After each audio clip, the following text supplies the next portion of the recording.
నమస్కారం. భారతీయ ఆర్థిక వార్తలు 10 ఆగస్ట్ సాయంత్రం 6 గంటల వార్తా సంచికలోకి స్వాగతం. ఈ వార్తా సంచికను మీకు అందిస్తున్నది నయన. తాజా వార్తలు వినండి.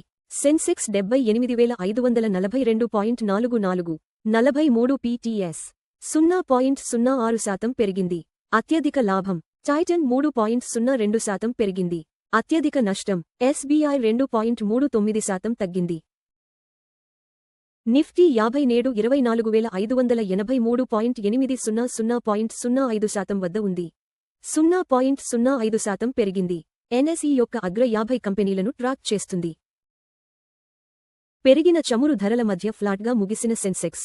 నిఫ్టీ 50 సెన్సెక్స్ 0.06% పెరిగి 78,542.44 వద్ద ముగియగా నిఫ్టీ 50 0.05% పెరిగి 24,583.80 వద్ద ముగిసింది. పెరిగిన ముడి చమురు ధరలు, మధ్యప్రాచ్య అస్థిరత ఈ సెషన్లో పెట్టుబడిదారుల సెంటిమెంట్ను దెబ్బతీశాయి. అంతర్జాతీయ సంకేతాలతో పెరిగిన బంగారం, వెండి ధరలు.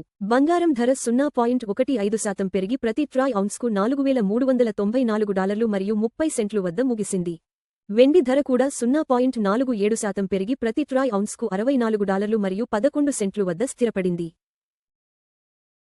బ్యారెల్కు $79 మరియు 35 సెంట్లు వద్ద ముగిసిన ముడి చమురు ధరలు. ముడి చమురు ధరలు 0.69% పెరిగి బ్యారెల్కు $79 మరియు 35 సెంట్లు వద్ద ముగిశాయి. భౌగోళిక రాజకీయ ఉద్రిక్తతలు, సరఫరా ఆందోళనలు ఇంధన మార్కెట్కు మద్దతునిస్తున్నాయి.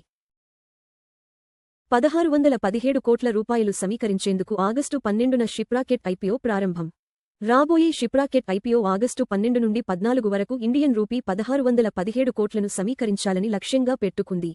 గ్రే మార్కెట్ ప్రీమియం 25%కి పైగా బలమైన లిస్టింగ్ లాభాలను సూచిస్తోంది.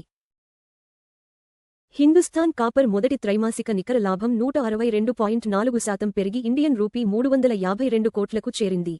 ప్రభుత్వ యాజమాన్యంలోని హిందుస్థాన్ కాపర్ మొదటి త్రైమాసిక నికర లాభం 162.4% పెరిగి ఇండియన్ రూపీ 352 కోట్లకు చేరినట్లు నివేదించింది.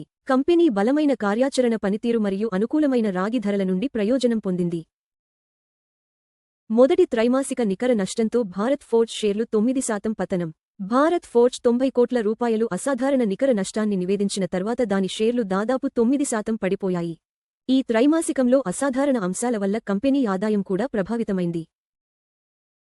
మొదటి త్రైమాసిక లాభం తగ్గడంతో ఆస్ట్రా మైక్రోవేవ్ షేర్లు 9% పతనం.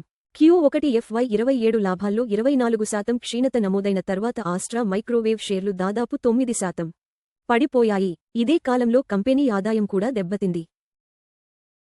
FY27లో వాటాల విక్రయం ద్వారా 51,787 కోట్ల రూపాయలు సమీకరించిన ప్రభుత్వం. భారత ప్రభుత్వం ఈ ఆర్థిక సంవత్సరంలో ఇప్పటివరకు వాటాల విక్రయాల ద్వారా ఇండియన్ రూపీ 51,787 కోట్లను సమీకరించింది. ఇది ప్రభుత్వం తన FY27 ఆస్తుల విక్రయ లక్ష్యం ఇండియన్ రూపీ 80,000 కోట్లకు చేరువయ్యేలా చేసింది. 2 లక్ష రూపాయలు కోట్ల బడ్జెట్తో 5,000 కిలోమీటర్ల సరిహద్దు రహదారి నిర్మాణానికి భారత్ ప్రణాళిక. భారత్ రాబోయే 3 నుండి 5 ఏళ్లలో 5,000 కిలోమీటర్లకు పైగా సరిహద్దు రహదారులను నిర్మించాలని యోచిస్తోంది.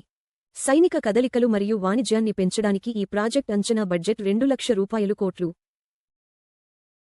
చక్కెర ధరలను నియంత్రించడానికి ఇథనాల్ కోసం చెరకు వినియోగాన్ని తగ్గించాలని ప్రభుత్వం యోచన.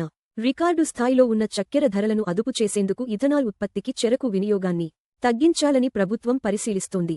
చక్కెర మిల్లులు గతంలో దాదాపు 3 మిలియన్ మెట్రిక్ టన్నులు లేదా 10% చక్కెరను ఇథనాల్ కోసం మళ్లించాయి.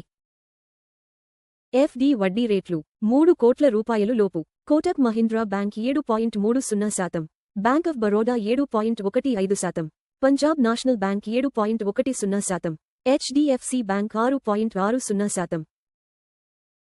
బంగారం $4,394 మరియు 30 సెంట్లు 0.15% ప్రతి ట్రాయ్ ఔన్సుకు.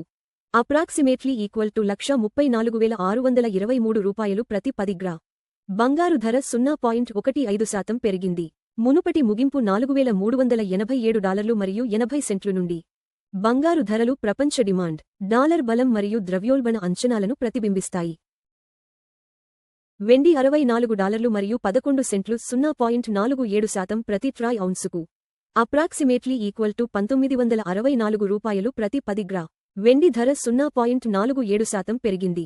మునుపటి ముగింపు $63 మరియు 81 సెంట్లు నుండి. వెండి ధరలు పారిశ్రామిక డిమాండ్, సౌర శక్తి మరియు సెంట్రల్ బ్యాంక్ విధానాలతో ముడిపడి ఉంటాయి. WTI క్రూడ్ ఆయిల్ $79 మరియు 35 సెంట్లు 0.69% ప్రతి బారెల్కు ట్రేడ్ అవుతోంది. చమురు ధర 0.69% పెరిగింది. మునుపటి ముగింపు $78 మరియు 81 సెంట్లు నుండి.